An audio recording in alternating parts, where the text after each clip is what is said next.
I'm Michael Krasny, and I welcome you to another episode of Gray Matter with Michael Krasny, a weekly podcast of deep dive interviews. And you can become a member of this podcast simply by going to graymatter.show. That's gray with an E. We cover a wide range of timely and intellectually engaging topics, distinguished by high-level content and technical excellence.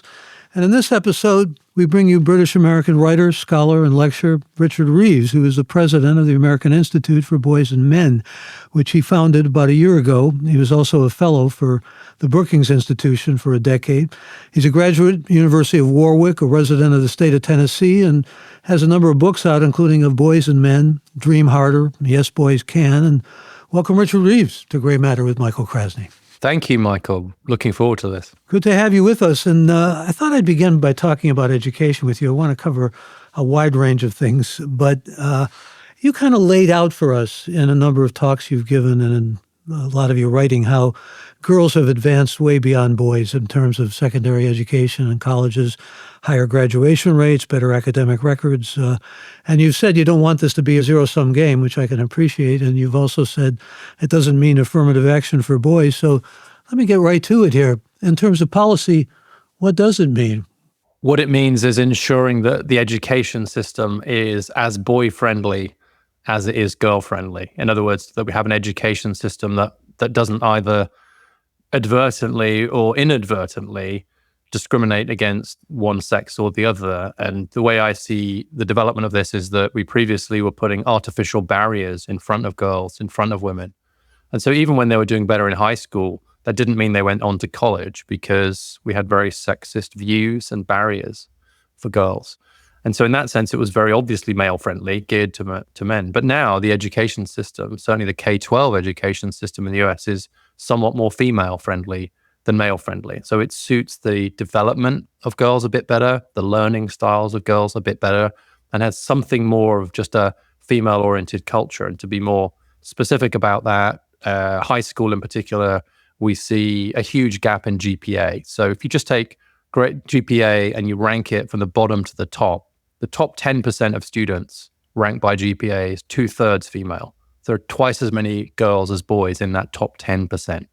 And the bottom 10% is the other way around. There are twice as many boys as there are girls. But interestingly, I don't know what you think of this, Michael, but there isn't really a gap on standardized tests. So the SAT, for example, there's no gender gap. And so at the end of high school, you've got this no gender gap on SAT, big gender gap on GPA. And what I think that's telling us is that it's not that girls are smarter than boys, just in that kind of intelligence sense, but they are more organized than boys. They have got better future orientation. They've got executive functioning skills. And that seems to me to be consistent with the evidence from neuroscience that girls hit puberty earlier, their frontal cortex develops earlier, which means they turn their homework in on time. To just summarize very complex neuroscience very quickly is like, 15-year-old girls turn their chemistry homework in more than boys, and that's for biological reasons as well as for social reasons. Well, there are also hormonal differences, and particularly testosterone comes to mind quickly. Exactly. And male brains are bigger. I don't think the boys are necessarily, or males are necessarily smarter, but it is a bigger brain, whatever one wants to make out of that. As you say, the prefrontal cortex makes a difference because it matures more quickly in girls than it does in boys. I'm just wondering, though, Yes. What the antecedents to all of what we're talking about are. There was a great deal of movement toward trying to even up egalitarianism. And as a result, you could say, and you could argue that despite the fact that boys still do better in math and they still do better generally in kind of things related to engineering and STEM, that computer science, for example, that those executive abilities of girls that you alluded to allowed them to continue to move forward in a kind of rapid way and exceed where boys were. Yeah, so that's the thing we didn't expect. And actually, higher education is perhaps an even better place to give this example, which is that back in the 1970s, we had a big gender gap on college campuses in favor of men. So men were about 13 percentage points more likely to get a college degree than women, and that's in 72. When we passed Title IX, which was to promote women in higher education, of course. But we now have a 16 percentage point gap the other way. And so there's a bigger gender gap on college campuses today than there was in the 70s, but it's the other way around. And no one really expected or planned for that. There was no recognition, understandably, that if you took these barriers away from women and girls, they were not just going to catch up with boys and men. They were going to blow right past them and actually end up with a bigger gender gap than we had then. And so we have slightly wider than Title IX level gender gaps, but in the other direction to the ones that Title IX were designed to deal with. And I'll just say that whilst it's true that there's, at the tails, there are some boys at the top of the math distribution doing a bit better than girls, but in general, the math gap in favor of boys, and this is just not the US, but internationally, if it exists at all, is pretty small. Whereas the gaps the other way in language and literacy in favor of girls are massive.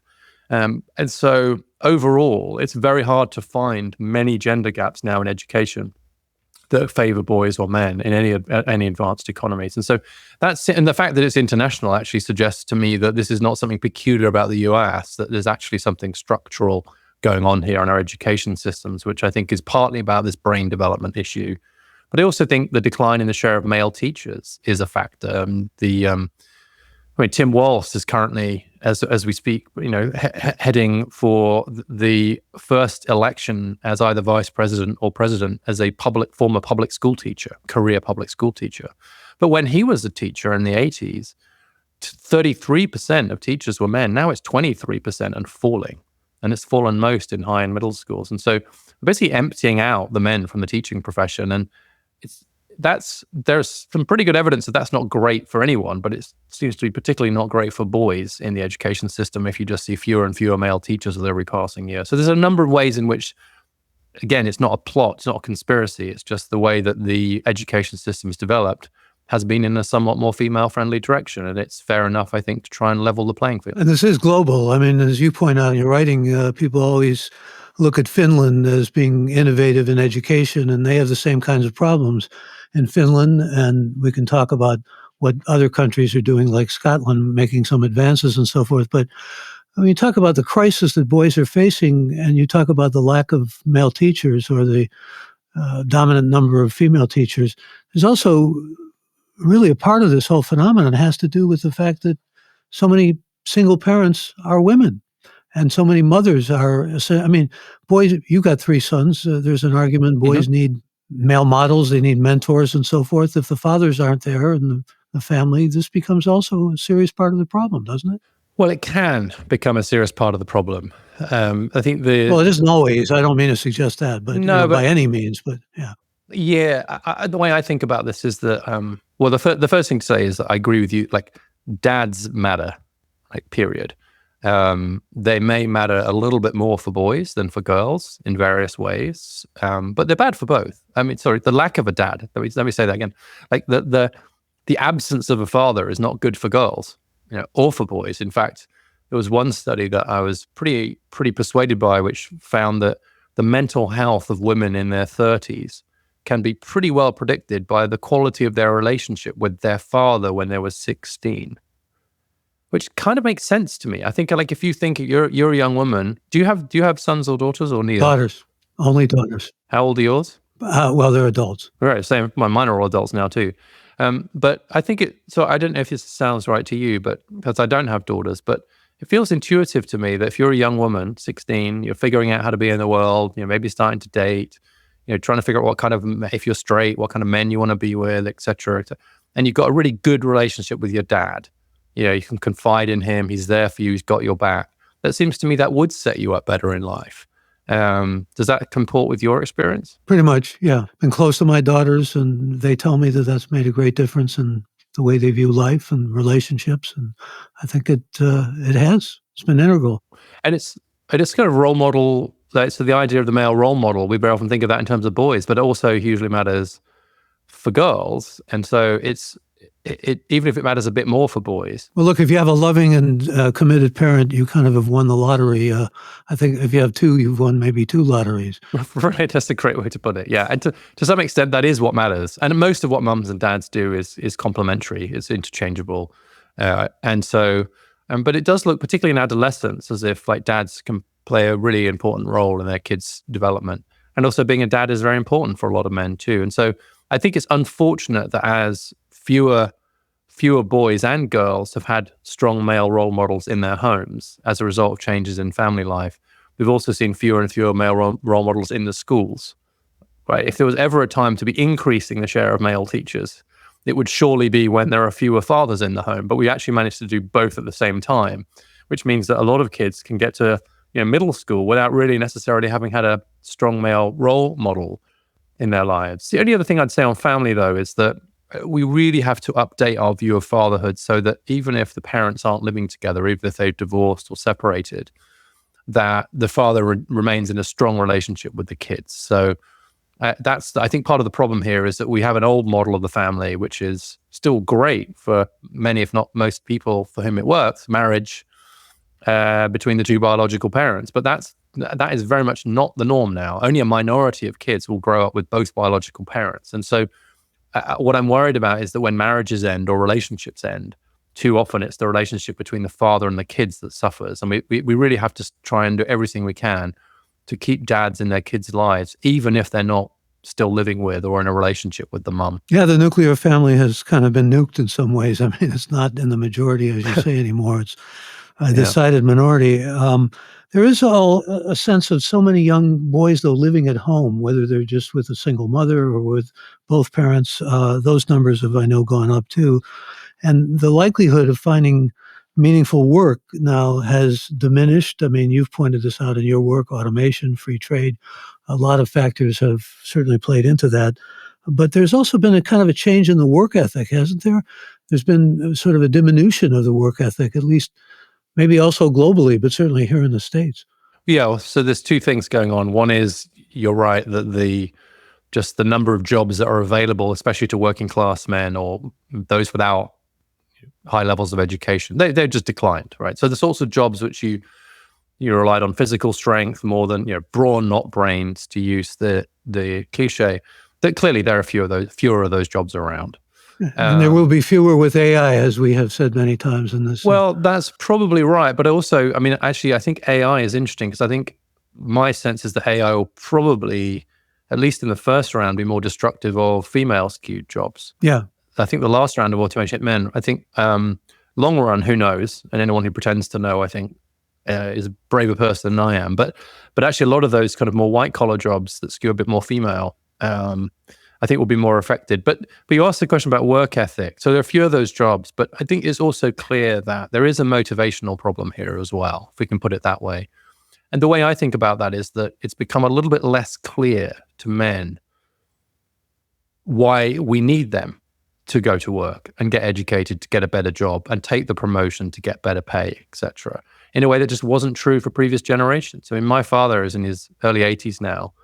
My parents had a very equal relationship, but he knew he was a breadwinner. And so when he lost his job, when he became unemployed, actually, he said to me once, he used to get up for have breakfast with us and he always put his shirt on and he shaved every day. And I said, Dad, why are you still shaving and putting a shirt on to go into the spare room and send out resumes? You don't have a job now. Why would you still get up early and shave and put your shirt on? He said, because I do still have a job. My job is to get another job so that I can take care of you. And there was no question, and he did. And he worked in manufacturing in the 80s in the UK, where I'm from. So it's not surprising he was unemployed. And he was unemployed for quite a while at one point. And it really struck me that although he was struggling to find work, he wasn't struggling to find the motivation to find work because he had to find work to care for his family. And so that old provider breadwinner model had all kinds of problems with it for men, but especially, of course, the economic dependency of women, which we've worked so hard to reduce. But it did have the upside of providing a very clear script as to why you should be working hard, why you should go to work, why you should pursue a career, because it was completely bundled up with your chances of having kids, etc. So as we've undone that male breadwinner model for good reason, I think we've also inadvertently reduced some of the motivations, even implicit, that men used to have. And men used to also feel a kind of a motivation to be connected to community. You've probably read Bowling Alone. I mean, the community thing has diminished, and so has the idea of civic involvement. I mean, all of these things have kind of been on a bit of a downward slope, I would argue, and this has certainly affected young men, maybe even more than young women, who at least look at the job market as something that they can find viable to a greater degree. And all of those are sort of working together in a kind of synergy, which is destructive where young men are concerned, and has created a crisis. And there's a health crisis for young men too. Let's talk about that for a moment. But before we do, you write about aspiration gaps. Can you define what that is for you? Yeah, it's just when you put in front of men and women, young men and women, an opportunity, and that could be for work, as you just identified, or for education, or for some mentoring, or an opportunity to go overseas. Just women are just seizing them. There's an agency and an aspiration among young women that is not the same among young men. And I think it's partly because young women have had this message of empowerment and agency really drilled into them. Like we've now got women for whom they've never really heard anything other than "you go girl," you can be anything, first president, etc. Just this strong message of empowerment. We haven't had that for men. And in fact, I was just thinking, just in popular culture, excuse me, Richard, but I was just thinking about how there was always a dominant figure in terms of adulation. It was Elvis, it was the Beatles, it was always Frank Sinatra, it was always a male figure. Now it's Taylor Swift. I mean, well, it's true. We've seen, it's a shift symbolically, I think, or metaphorically. Yeah, that's right. There are many more aspirational female figures, you're right. And that's good, of course. I mean, in case it needs to be added. That's very good.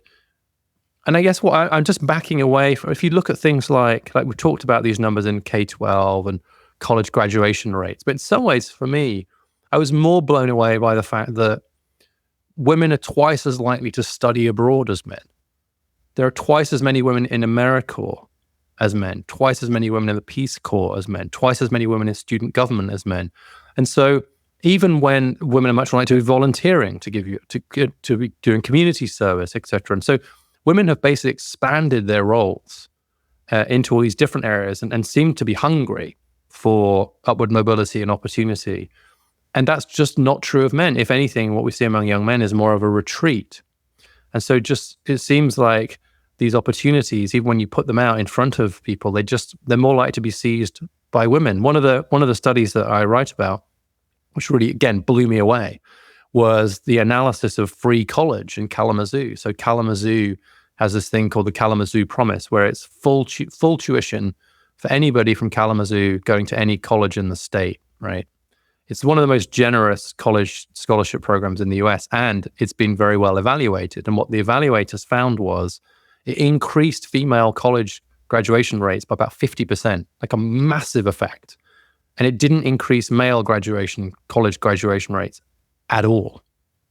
Had zero effect. So making college completely free had zero effect on the men. And so what that says is, okay, this is not just about the money. This is not just about there's something deeper going on here. There's something cultural going on here, which is making it harder for men, for whatever reason, to decide to seize the opportunities that are in front of them.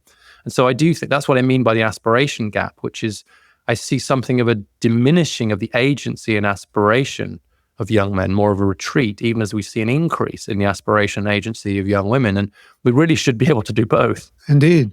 And just to address the health crisis here for young men, I mean, a lot of it has to do with fentanyl and drugs, of course, but it's much more exacerbated and much more, unfortunately, tragic in so many ways than what young women are experiencing. Yeah, the life expectancy gap between men and women just widened in the US by another year. It's gone from 5 years to 6 years. And that's for a number of reasons. One of them was the one-off shock of COVID, which killed a lot more men than women, especially when you adjust for age. COVID was much more deadly for men. But the other two reasons are suicide rates are 4 times higher among men than they are among women, and rising. So it's 40,000 men a year in the US now that we lose to suicide, which is about the same as the share of women that we lose to breast cancer. So it's of that magnitude of the loss, and as I said, rising. And then the last big factor is the increase in deaths from drug poisoning. So not a deliberate overdose for suicide reasons, but just an accidental overdose as far as we can tell. And the rise there has been absolutely huge. In fact, that's now the biggest cause of death for men under the age of 65 in the US. And the increase in deaths from drug poisoning since 2001 means we've lost about an extra 400,000 men. So that's the delta, that's the increase. And 400,000 is about the number of men we lost in World War II. And so that helps put it in perspective that we've lost the equivalent of a world war in terms of male deaths this century just from the increase in drug poisoning deaths from 2001. And then among young men, the suicide epidemic is getting much worse. And so the suicide rate among men under the age of 30 has risen by almost 40% just since 2010. Staggering. And it's really interesting. Like before 2010, it was more middle-aged men that we were losing to suicide. Those levels have flattened out, fortunately. But unfortunately, since 2010, the rates of suicide among young men have really gone through the roof and are actually now a little bit higher than they are among middle-aged men, which is pretty unprecedented. And so we're seeing all of these mental health challenges that young men are facing and some of the loss of purpose that you and I just talked about really playing out. And the last thing I'll say on this is that when I looked at a study by Fiona Shand of men who'd taken their own lives or attempted to, although in most cases they quote succeeded when they attempted to, the two words they were most likely to use to describe themselves before taking their own lives about themselves were, I'm useless and I'm worthless. Now, of course, that's a particular group of men, but I think that speaks to something very, very important, which is if you have this growing sense that you are surplus to requirements, that you're not needed, that you're worthless, that you're useless, that your family, your community will be better off without you than with you, then suicide is the most tragic consequence of that. But I would say a lot of what we're seeing in drug use, lack of employment, etc., this broader retreat we see of men has similar causes, which is this uncertainty among many men that we need them in a way that previous generations of men never had to ask themselves that question. That feeling of not being needed or not being purposeless, is really at the heart of this. I think you're absolutely right. And what to do about it, of course, becomes a great challenge. You see also, I think I was reading one of your essays about working class and Black males being the biggest dropouts, although I think Latinos may now exceed the number of Blacks. I may be wrong about that, but I think that's the case. But certainly young men of color, and that sense again of I'm a failure, and I'm a feeling of worthlessness that just can't be. They don't know how to override it. They don't know how to deal with it. They don't know how to overcome it. And a lot of this, of course, goes back to not having mentors and not having any kind of guidance. You were talking about male teachers, but and fatherless kids, those kinds of things that we've already touched on. Just what are they doing? Get back to education for a moment. What are they doing in Scotland? Are they making any progress there? Well, they tried to. They actually set targets to try and reduce the gender gap in higher education in Scotland, but then unfortunately, this has happened since the book was published. COVID hit. They suspended the targets, so they've not reinstated them. And so I got very excited that there was a government that was actually taking seriously the gender gap in higher education. Scotland seems to have stalled on that, although it was in the lead. The good news is that other countries are picking up some of this work now. So the Danish government just published a report on what's happening to boys in their education system and calling for reforms like more male teachers, more recess, etc. Isn't Iceland the most egalitarian of these kind of nations that we're talking about? And they haven't actually been able to really progress either, have they?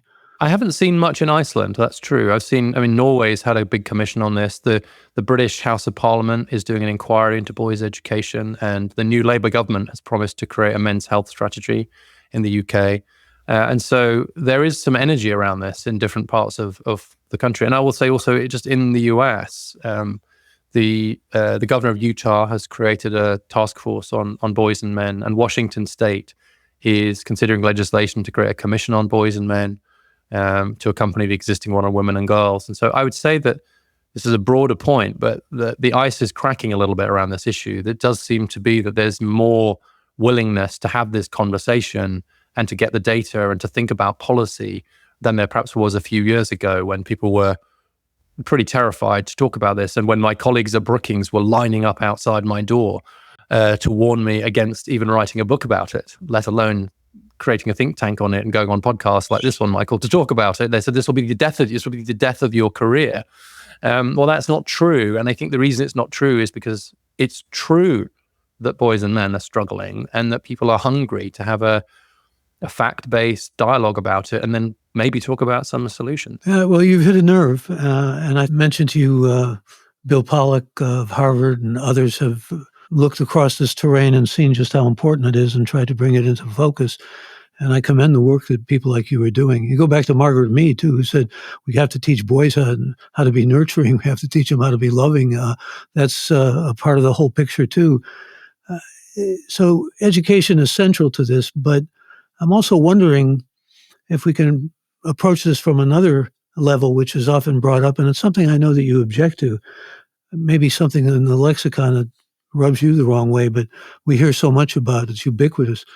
Toxic masculinity. I mean, those two words kind of make you recoil, I think, don't they? They do. I think it's a toxic phrase. Well, but let's talk about what's changing here, though, because unfortunately, we have a plague of school shootings. A lot of them are these young men who have no purpose and are lost, white men almost always, young boys, and they fit into this category that we're talking about, lost boys. It makes me think of Peter Pan or something, but it's not a question of, well, in some ways, maybe the prefrontal cortex, again, not growing up and not maturing, but they have serious problems, and a lot of them are posing to be, popular and in charge of their lives and autonomous, and they're suffering inward of great feelings of isolation and loneliness and pain and depression. As we said, mental health problems. And so there's that terrible paradox that exists among so many young men. And what can be done is really what we're trying to sort of lay out here for us. But we're seeing some shifts here, some quantum shifts almost. I mean, so many young men are being drawn to, of all colors, being drawn to Trump. What is it about his energy, or what is it about his wealth, or what is it about what's described as toxic masculinity? Some feel that he fits the bill of that kind of lexicon designation that makes him so attractive to these young men. Yeah, well, I think I'll try to make a connection between those two things, which is that I would guess that for every time that the term toxic masculinity is used, another young man turns away. It is a recruiting tool for online reactionary figures. It is very ineffective. It didn't exist until 2016 outside the margins of a very, very narrow academic world. A few mentions in very specialized academic journals. And then suddenly, with the election of Donald Trump, the Me Too movement, etc., the term toxic masculinity just took off and became part of the general language. And what I've noticed is that the most strongly feminist organizations now strongly counsel against its use. We now know that it drives men away rather than bringing them in. I just think that the decision to put the word toxic next to the word masculinity leaves you in a very, very difficult position. You can't avoid the impression then you're saying that there's something toxic about masculinity. And then people say, no, we don't mean all masculinity is toxic. And then you ask them to define non-toxic masculinity, which, let's just say, is not the inspiring message anyway, is it? I mean, I didn't raise my sons saying, one day you might be not toxic. I'm going to raise you to be not poisonous. Wouldn't that be great? I'm going to send you out in the world as someone that's not actually toxic. Just think of who's calling me poisonous, right? I mean, it gets into that, especially if there's disdain for like liberals and progressives and feminists, and there's even maybe some of it tainted by misogyny. To be called poisonous that way, or to say there's poison in your blood, is just something you want to strike back and retaliate against. Huh? Quite right. You're telling me there's something wrong with me. I mean, I liken it sometimes to the sort of secular equivalent of original sin. Like there's something in you that's bad and you can't really get rid of, but if you could try to tamp it down, that would be great. And then the definition of non-toxic masculinity usually turns out to be you should be more emotionally available, you should be more vulnerable, you should be better at communicating your feelings, you should be more caring, you should be more agreeable, you should be more interested in people rather than in things. In other words, all the stereotypical attributes of femininity. And so then if you ask, well, what's the difference between non-toxic masculinity and femininity? Usually the answer is, right. And so actually it's an empty set. So what you're basically saying is masculinity is either toxic or non-existent. That's not a great thing to say to young men. And why does that matter for politics? Well, because there is a sense among many young men that the Democrats and the left, and I'm putting those two things together in a way that I think is actually not fair, but this is how men see it, have gone all in on a view of men not as having problems, but as being the problem. The problem is that men are toxic, that they are mansplaining, that they are sitting on top of the patriarchy, etc. And if they do vote for the Democrats, it should be as good allies to the women in their lives, right?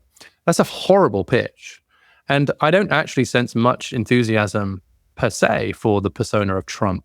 What I think has happened is that the Republicans have seized the ground that was left by the Democrats and have just said to men, we like men and we like the things that men like.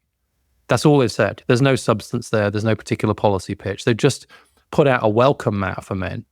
And it turns out that in politics, if there's a choice between something and nothing, something usually wins. And so it may just be performance on the Republican side, but it's something. Well, you have the senator of Missouri, and you also have people like Tucker Carlson, talking about manhood and celebrating it, and saying it's a good thing to be masculine. And I just say it's a good thing. A lot of boys who are, thinking about their strengths and their idea of maybe some kind of quasi-machismo and everything, welcome that and embrace that. Well, they certainly, if they're faced between the choice of that and someone on the other side saying you're toxic. Being feminized, yeah. Right. And why can't you be more like your sister? And a tendency, and this comes back to the point in education, a tendency sometimes in more progressive culture to basically treat boys like malfunctioning girls, and to some extent to treat men like malfunctioning women.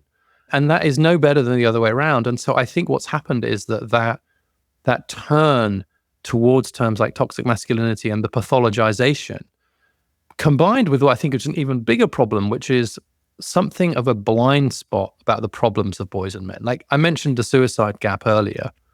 I have tried everything, well, short of actually a freedom of information request, to get the CDC to actually list the gender gap in suicide as one of the suicide disparities.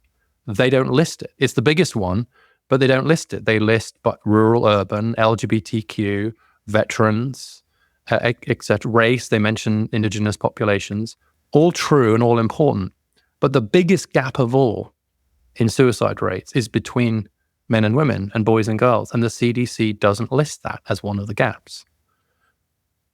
That makes it very easy to claim. I wonder why too. And if I ever get an answer, I'll should come back on and share it with you, because it's so frustrating to me. And the reason it's so frustrating is that when more of the men's rights guys, more of the reactionaries say, well, the trouble is the government, they don't care about male suicide, and they point to that as evidence of a lack of caring, that sounds pretty plausible to me. So either the CDC has got a massive blind spot, or there is someone secretly working at CDC on behalf of the men's rights movement so that their claims sound legitimate. It is extraordinary to me that something as simple as that, it's just data, it's just facts.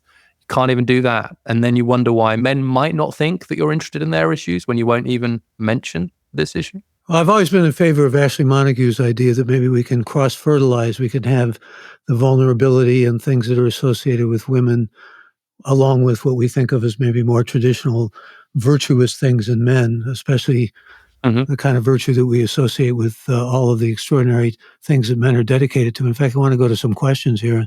The first one has to do with Jordan Peterson, who is celebrating a kind of different masculinity. He keeps talking about men doing all the hard work and, fixing the streets and being the police officers for the most part, and doing fighting fires for the most part, those kinds of things that men do that involve just physical strength that men exceed in.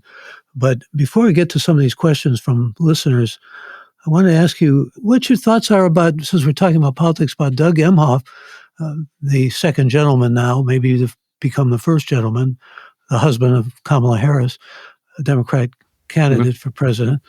And he's being sort of lauded and emulated and held up as an example of positive masculinity. This is a man who kind of died down in the media coverage of it, apparently slapped a former girlfriend in France. They were at the Cannes Film Festival, I guess, he and his girlfriend. He also impregnated a girl out of wedlock. I'm not trying to get partisan here in politics. These are just things that surface in the news and that those on the Republican side are complaining did not get enough visibility in the news or did not get enough attention.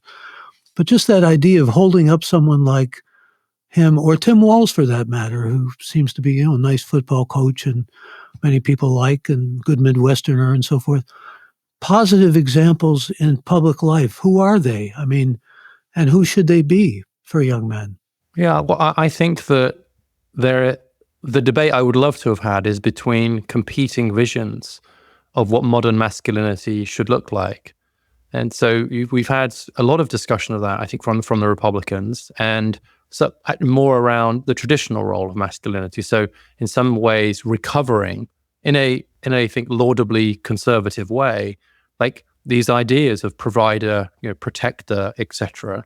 The economic power of men and so on. I don't have to agree with all of those to say that is a story, right?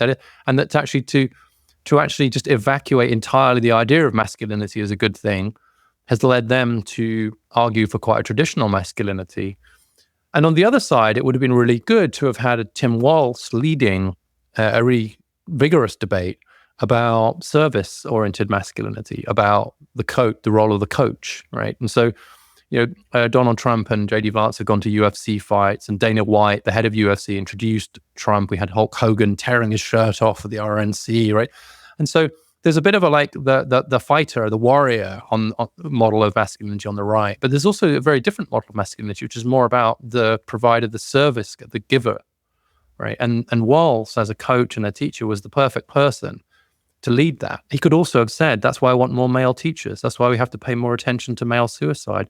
That's why I want more male coaches. That's why, I don't know, what about a Coach for America program? Because the share of boys doing sport has also gone down. But when Trump gets almost hit by a bullet and his ear is bleeding and he goes, fight. This appeals to a lot of young boys. That's true. The warrior, right? And that is part of the culture and mythos of masculinity. And it's also true that, like everything else equal, it's come back to your point about crime earlier, is that men have much more potential for aggression than women do. Like, always been true, always will be true, and therefore not just socialized. The question is, where does that go? So where do these more natural inclinations towards more masculine or feminine behaviors go? That's the question. And if you could channel it into, like, coaching a football team is a pretty good channeling of that kind of masculine energy, I would say. And coaches are mental health professionals in disguise, so you're caring. So it would have been great to have had that debate, but unfortunately we haven't had that debate because the Democrats have run silent on the questions of boys and men. They've run silent on issues of masculinity, by and large. And so, unfortunately, the debate about masculinity we should have had, we didn't have in this election cycle. Perhaps we'll have it next time. Got some good questions. I'd like to go to the questions, and then we'll come back and talk about lots of things to talk with you about. This is Ben from Santa Rosa, California, who says, Jordan Peterson has a large following among young men. What do you think of his views regarding men in today's society? Yeah, so I have mixed views about Jordan Peterson, and I'm anxious to debate him at some point. We keep almost doing it and not doing it. The first thing to say is simply by showing some empathy for the I would welcome that on a podcast if you can arrange it, by the way. Yeah. Simply by showing some empathy for the struggles of young men, Jordan Peterson tapped into a massive reservoir of human need, right? Simply by signaling to men, especially young men, I see you, I hear you, I've got your back, I'm on your side. Sells out stadiums around the world, right? Huge podcast. So what's interesting about that is less the supply of what Jordan Peterson is or is not saying, and more the demand, right? And so what it reveals is there is such a hunger among many men for this conversation to be taken seriously and to have someone say, I get it, I see you, this is tough. It's a hunger for leadership too, isn't it? And it's just a little bit, he's also brilliant intellectually, courageous in many ways. He, of course, thinks out loud and goes into various terrains that he knows much less about than others. So I think on mythology, and I would now say increasingly theology, Jordan Peterson is one of the best and liveliest intellects in the world. On climate change, not so much. But that's okay. He's a psychology professor. I don't know why we get upset when he thinks about climate change. And then on some specifics, I disagree with him. I think he overweights the biological differences. I think part of the problem here is that because some people deny that there are any biological differences between men and women, which is crazy, it allows him to actually say they're more determinative than they really are. So to be specific, he said the reason that only 5% of engineers are women is because women are more into people, not things. Okay, well, what he's done there is he's taken a true thing, which is on average, women are more into people than things, and used it to explain why only 5% of engineers are women. And I got to tell you, the people things difference between men and women does not explain 5%. It might explain 30%, which is still a long way from where we are now, but it doesn't explain 5. And so it's a classic example of taking something that's true and overusing it to determine something either in a conservative or a progressive direction. So I strongly disagree with him about that, as well as other issues we could get into. But look, I think anybody that doesn't take Jordan Peterson seriously in terms of the audience he's reached isn't a serious person. Question from Sid in Austin, Texas. Many things now you can't say in today's society. Is this creating a dangerous undercurrent among men? Yeah, I think there's something to be said for a lot of young men, and I even had this experience myself as a father, like feeling like there are things they can think but not say in the classroom or kind of in society, even just like questions. But then they are going to come and ask them somewhere else, or they'll ask them online, etc. And so anything that restricts people's feeling that they can express their opinions honestly and respectfully, thoughtfully, and maybe change their minds, that is absolute disaster for human flourishing. And so it's I'm actually John Stuart Mill's biographer by background. And so to say that I'm a fan of free speech would be understating it. But the reason for that is not like in an abstract way. It's because we learn from each other, that we only learn from each other if we speak the truth to each other. And I do agree that the sense that many men have of being censored, not by law, but in the way that Mill talked about through the social tyranny, that actually has created a lot of frustration among a lot of those men, and that frustration will go somewhere. And so I think the question is right, that if you feel like you can't speak your mind, that's a problem, regardless of who you are. Are you drawn to Mill as, he's mainly known for his utilitarianism because it sort of fits into one of the paradigms we might think about in terms of what can be done for boys or men?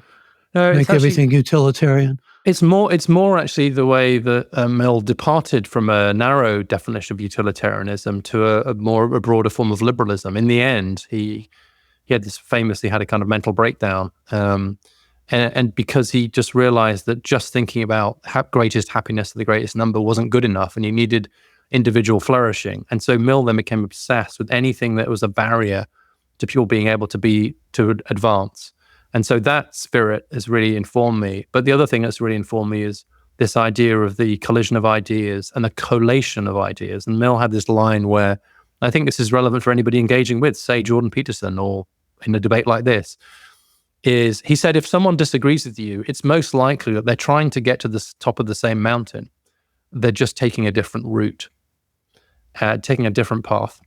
And it's probably the case that you share the truth between you. And I love that idea. I think if we had more of that spirit of sharing the truth between us and learning from each other, our whole society would be better. And that includes, by the way, learning from some of our boys and young men.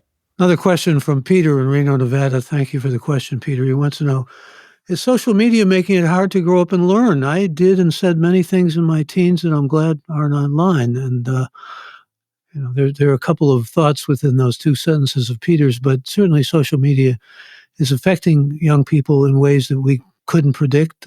So are the devices that they have, that they're constantly looking at most of the days sometimes and into the night. I mean, maybe rewiring them neurologically, but certainly they're affecting them in ways that are sometimes quite adverse, especially when they feel they're not popular enough, they're not good enough. And so many of these kids are getting bullied too. It's got to affect our children, and it does. Yeah, I can't do, on the broad question, I can't do much better than to recommend The Anxious Generation, the new book by Jonathan Haidt. It's a very good book, very good. Although there are people who disagree with him about there are cell phones. And like Jeff Jarvis, we did a podcast with, and he was very adverse to Haidt's arguments. But yeah, there's a very lively academic debate going on, which I'm pleased to say that John is very much involved in. Recently, I think, did a 4-part Substack deconstruction of a meta-analysis that disagreed with him. And so there's a lively intellectual debate for sure. But I think broadly I'm persuaded. And I should say that in case people think there's a vested interest here, John is the co-chair of the advisory council of the American Institute for Boys and Men, and a friend. And so I should caveat all of that. But he's written for us actually on why he's as worried about boys and men now. And because a lot of the social media concern has been around teen girls, issues around body image, bullying, etc. But in a different way, it's, I think, fed into the retreat of many boys and young men from broader society. So I don't think it's quite the same as for girls, where it's the very relational and visual nature of it that's caused some of their mental health issues with it. I think for boys and young men, the obvious attractions of video games, and hard not also to mention pornography here as well, of course, have just given men somewhere to go as an alternative to the difficulties of the real world.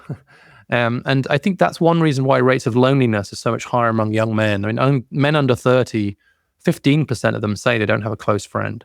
2/3 of them say no one knows them very well. And so I think— Not only loneliness, excuse me, Richard, in so many cases, these young men, I'll put it very bluntly, they want sex, and it's not available to them. It's not accessible, particularly if they're not attractive, or they're not a football star, or they're not an athlete. Those kinds of things which make them popular, they find that they're incels. And, there's a much more of an initiation into sex at a younger age than it was, say, in my day, or maybe even in your day, especially growing up in England. Yeah. Well, sure. But this comes back a bit to the motivation point, I think, which is that, like, back in our day, if you were in pursuit of a romantic engagement of some kind, you had to get out of the basement and take a shower and go out there and figure it out, right? You had to develop those relational skills. But with the rise of video gaming and high quality pornography, that does give an alternative that was not available to previous generations. And so if it's become harder to date and there's an alternative, you've got both a push and a pull factor there. But I want to say that I think the whole incel thing is a little bit overstated in my view. I don't think it was never easy to form romantic relationships, and men were never entitled to any of those things. It was always something that was kind of worked for and earned, and that's no less true today than it was before, right? There hasn't been some huge shift in the sex ratio between men and women, right? And so it's not like there are suddenly fewer women around for men to have relationships with. So that's right. Why should it be so much harder today than it was 30 years ago? I'm not sure it is. It's just that there's an alternative. I don't know. I haven't seen any quantitative studies on that, so I can't really speak to it with much authority or wisdom. But I certainly think that there are many boys who find themselves looking at pornography and wanting real flesh as opposed to pornography, which is so pervasive, and they can't get access. They're down in their basement, and they're not appealing to girls because, again, that feeling that they're useless and failures. Well, that's the vicious cycle, I think. But you kind of say can't get access. Well, if you're a 22-year-old man, there are as many 22-year-old women today per 22-year-old man as there were when we were 22, right? And so when you say can't get access, what does that mean? There are women out there, assuming you're straight, right? If you're not going out, then maybe the reason you're not meeting women is because you're not going out. And so the causality could be the other way around, right? And so I don't want to sound too judgmental about this, but they're not getting off their duff. I think in many cases you're absolutely right. Right. But in many cases they just feel that woman's beyond, my making time with, or my getting a date with, or she closes the door because he doesn't have any money, he doesn't have any position, especially in the young 20s. We always think that. We've always thought that. And I don't think that's new in human history. And the reason I'm reacting probably quite strongly to this is because it's become a bit of a talking point in the so-called manosphere, in these more reactionary spaces, which is to somehow end up blaming women for men's lack of sex. And I think that's just flat wrong. And it's dangerous because it leads to misogyny. It leads to this sense of victimhood among men. There's all these myths about women will only go out with a man who's like 6 foot tall and makes 6 figures. And and that stuff. And I say myth advisedly. It's just not true. Well, it's true for some women, certainly, isn't it? That's what they want. Sure. Well, but it's a classic example of like bad data, because of the women who express a preference for height on these dating apps, they will express a preference for a taller guy. But most women don't express a preference for height. And so right there, you've got a problem with the data, which is the denominator's wrong. But if you go into these men's rights spaces, they're all saying, "Oh, women only want men who are like you've probably heard of the 666 thing, which is way more information than this audience needs." But it's just basically not true, and it also can become an excuse. Actually, I tell you who I'll mention here. This is a dangerous thing to do.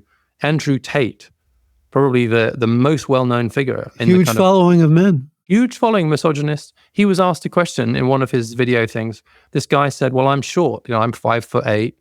I don't, I've read all these studies, etc. I don't think I'll ever get a woman." And what Andrew Tate says, "Well, that's ridiculous.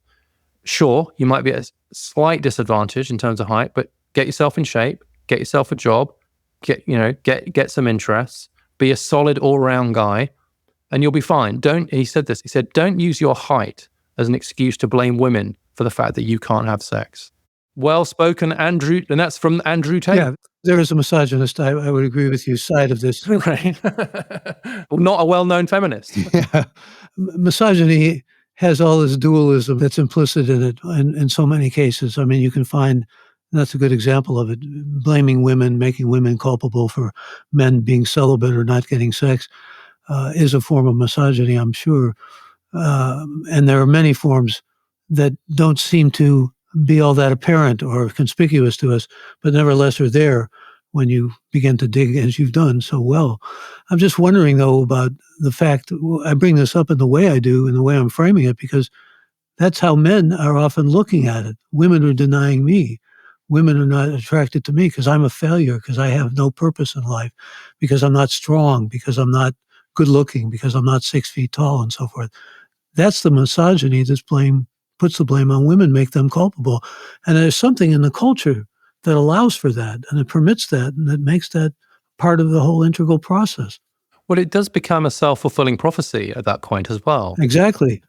Because I got to tell you that if a woman says, "I prefer a guy who's got purpose and some aspiration and is taking care of himself and has some social skills," hard to blame that woman, right? I don't think that she's being unreasonable at that point, or the other way around, by the way. Or I want a woman who's I want a man who's a provider, protect me, traditional roles for men. Sure, if that's what she wants. But there's something, it's very interesting, because there's this question that gets asked in a lot of surveys, which asks women what they're looking for in a potential male partner, and the other way around. And what the Pew Research Center very often does the survey, and what you find is that women will rate earning potential in the top 3 attributes they're looking for in a male partner, and men never. Yeah, they also want humor and intelligence and. Sure, they want all those things. Yeah, I mean, don't we all? But it's not true the other way around. And so, what a lot of more conservative men will say is, "Look, these women say they want equality. They say that they're feminists, etc. But then, actually, when it comes to it, they still want a guy who can be a breadwinner, right? Who can provide for them." And a young woman that I worked with said to me, "I don't think that's quite what's going on here." She said, "That question is a proxy question for, has this guy got his act together? All right. Has he got skills? Can he get up in the morning? Is he developed?" Because it turns, what she really wants is someone who's competent. All right.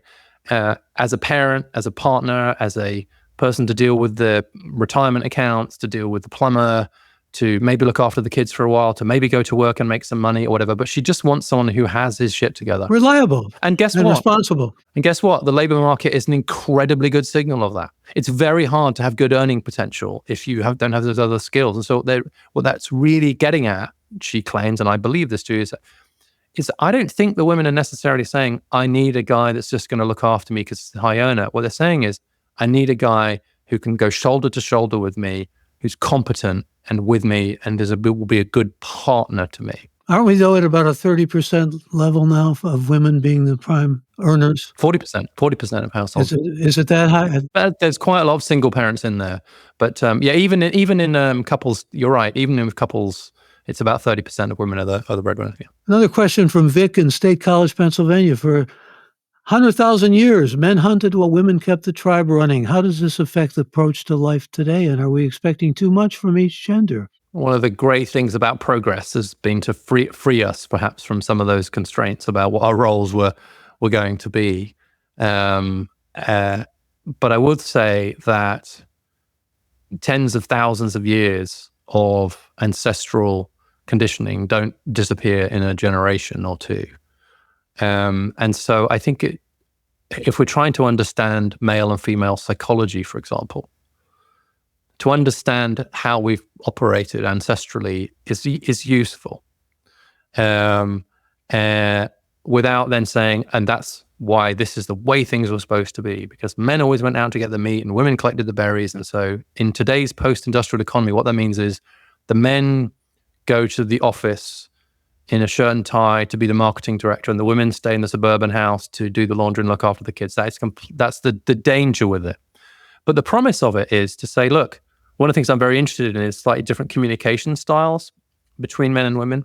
And it turns out that men are much more comfortable communicating with each other shoulder to shoulder, and women are much better at communicating with each other face to face. Have you come across this difference? Sure. Yeah, and it's interesting to me. So that means that like men go on road trips. It's the only explanation for golf. We watch sports together. We do whatever, right? We do something together. We're shoulder to shoulder, and then we start talking to each other. Whereas women are much better at staring each other in the face. Apparently, men actually are cortisol spikes and stuff. Like even at a party, and once I tell you this, you won't be able to unsee it. Even at a social event. There was a horrible kind of saying that's sexist, and I'm reluctant to even say it, but young people used to talk about bros rather than hoes. This was their way of kind of communicating the sense of the fraternal feeling, or like D.H. Lawrence called it the Brüderstadt, the brotherhood of males, and that kind of bonding that males feel with each other. Yeah. I mean, the reason why it interests me is it might give us a bit more understanding and empathy into how these different communication styles evolved and how these different preferences for group size might have evolved, right? So if it's true that guys seem to be more comfortable in a medium-sized group playing golf or whatever the equivalent today is of hunting, talking to each other shoulder to shoulder, well, maybe we've been doing that for thousands of years, tens of thousands of years. Okay. Whereas if women are a bit better at communicating face to face directly, like walk into any coffee shop and you'll see like dozens of women staring at each other over coffee, many fewer men. And so there seems to be like a different communication style. So first thing to say is both are fine, but also this is where I think the rubber starts to hit the road and becomes something that's not just intellectual interest. If it's true that those differences in our past led to these differences in communication style, if you're a therapist and a man walks in, don't just assume that you can sit him down and stare him in the face and think that he'll be cool with that. A woman might, but a man might not. And given that we have fewer and fewer male therapists, that's a really important intuition about the fact that maybe the best thing to do is to do what some male therapists now call walking, talking therapy. They do much better with their male patients sometimes if they just go out and take a walk together because it's less threatening. You're not face to face. That might not occur to a female therapist. And neither communication style is better than the other, but they are different. So understanding where it comes from, maybe that makes it easier for us to acknowledge it. Communication skills are often attributed more to females than males, and it starts very early. I had an early experience. I was in a preschool with one of my daughters, and it was a parental preschool. I mean, parents were involved in the preschool, and I was the only male. And in fact, the director of the preschool at one point said, "Michael, you and all the other mothers have to come here." I was able to play this sort of maternal role and bring out what was at the time celebrated as more the lady within me. I'll use D.H. Lawrence again, respect for your countrymen. Thank you. There was the sense, though, that boys played differently than girls. They wanted things to be equal, The boys wanted to play ninja warriors and swords, and the boys were making, even at a fairly young age, jokes about flatulence and these kinds of things. You could see these gender differences, which for a while were not acknowledged. They were not given the importance that they needed to be given. We went through that whole phase. Are we behind that now, do you think? Is that egalitarianism blown out of the water, so to speak? We're getting there. I think the problem is that quite a lot of the academy is still attached to the idea of the tabula rasa, that all differences must always be and can only be socialized. And that's just, in my view, just batshit crazy. I mean, Deeply attached. deep, By the way, I speak as an academic. It's deeply attached. yeah. I mean, I've been criticized even in my own work by a couple of scholars who accuse me of being a biological determinist because I allow any space for sex differences to have biology. So it's basically a kind of point now where if you say, look, I think even if most of the differences are socialized, like if some of them are biological, that makes you a biological determinist. Whereas actually the real problem is the social determinists, the ones who don't allow any room for natural differences and ascribe all differences to socialization. But like I have to tell you, when the age at which you see the biggest speaks to your experience, the age at which you see the biggest gap in aggression between boys and girls is 17 months. Right. So before kids are 2, so between the years of 1 and 2, you see this massive difference in physical aggression between boys and girls. Right. And then it narrows again, and then it widens again a little bit in adolescence. You mentioned testosterone earlier. And so there's and of course there's an aggression gap all the way through, but it's biggest among those 1-year-olds. Okay. It is possible, Michael, that society has so successfully socialized those 1-year-old girls and 1-year-old boys into thinking that men are supposed to be aggressive and women are supposed to not be aggressive, that explains why the 1-year-old boy is smacking his friend with a toy and the 1-year-old girl is not. I highly doubt it. That seems to me to be very strong evidence that some of this stuff does come naturally. And that doesn't mean culture doesn't matter. It means culture matters even more, because that's how we figure out how not to bash each other in the face just because you said something mean to me, right? We learn how to handle and channel those differences. And so I find that debate a bit frustrating. I will say that the recent book... And vive la différence. Huh? Well, yeah, and also just weirdly, by denying the difference, you end up magnifying them because it's so absurd that people then lean more into them, right? I think just being relaxed about the fact there are some differences at the average. The best book I've read on this recently is by Ruth Whipman. I might be biased because she's another Brit-American, feminist mum of boys. And the book is called Boy Mom. And she's written a short piece for the American Institute for Boys and Men. And it's five truths I came to realize as the feminist mother of boys. And one of the things she says is the idea that this is all socialized is just crazy. So I think that that's moving. The American Psychological Association are apparently redoing their advice on boys and men, which didn't include any aspects of biology, which was, again, in my view, really unfortunate. So I think we're onto a good trajectory now. It'll take time and work and patience. Well, some thoughts about why we could be optimistic about that time and patience, or is there a way, as you see it, with all the work and research you've done, of maybe putting a little bit of a thumb on the scale here where boys are concerned because they need help and assistance? Yeah. So the first thing is that one of the things people have asked me is, in fact, Steve Levitt asked me this on his podcast, and he said, you just talk about sex differences and you get away with it. Like, how do you do that? And my answer was, well, just by presuming that common sense tells us there are some sex differences, then add the caveats. And it turns out... Forgive me, Richard, there are people who are very afraid that once you start talking about those, you'll go to race next, right? I guess some people are afraid of that. I mean, I never do. And so, but I suppose maybe, but you're right that the fear is not what you've said now, it's what you might be going on to say later, right? It's where is this guy going with this is always the fear. And so if you reassure people off the bat that you add the appropriate caveats around it, what I found is that if you proceed on a common sense basis, most people agree with you. And of course, you lose the fringes. Of course, you'll run into the buzzsaw of some people's views, but the overwhelming majority of people think that there are some natural differences between men and women and boys and girls, right? Most people think that. And so I'd like to go with the grain of what most people think rather than what the tiny minority of academics think. And then the second thing it comes into your next question is, and the only reason I'm invoking those differences is if they are relevant to finding solutions to some of the problems that either boys or girls are having. And so, for example, if it turns out that because women are a bit more agreeable than men, they find it hard to ask for pay rises. Well, don't accept that as a reason for the pay gap. Change your pay structures or find ways to reach out to women, etc. If there's a natural difference in the tendency of men and women to ask for a pay gap, that is not an excuse for the pay gap.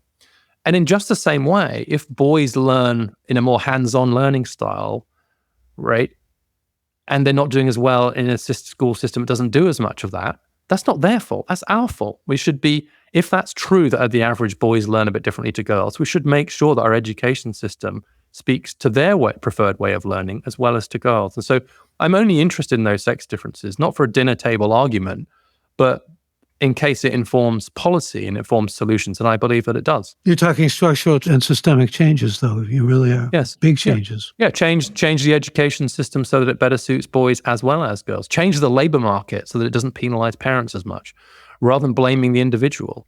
I think one of the big mistakes that's been made, particularly on the political left recently, is to basically point to structural challenges for almost every group in society. But then when it comes to men and boys, that must be an individual problem. Right, they lack motivation. They don't try. There's something wrong with them. They don't seek help, etc. Even when men were dying from COVID, largely because of biological vulnerabilities that men have, it's something to do with ACE receptors. We'd have to get somebody else on to talk about that. But it's just a fact. Biologically, men are more vulnerable. Some of the language was, well, men won't get vaccinated. Men won't wear a mask. Men are disobeying we had to find a way to blame men for the fact they were dying, right? We did not do that for other groups. If we saw a race gap in COVID, which we also saw, or an age gap in COVID, we didn't say, well, maybe it's because these old people aren't. Well, we didn't. We immediately said, well, we looked for structural reasons, and we should pay the same courtesy to men.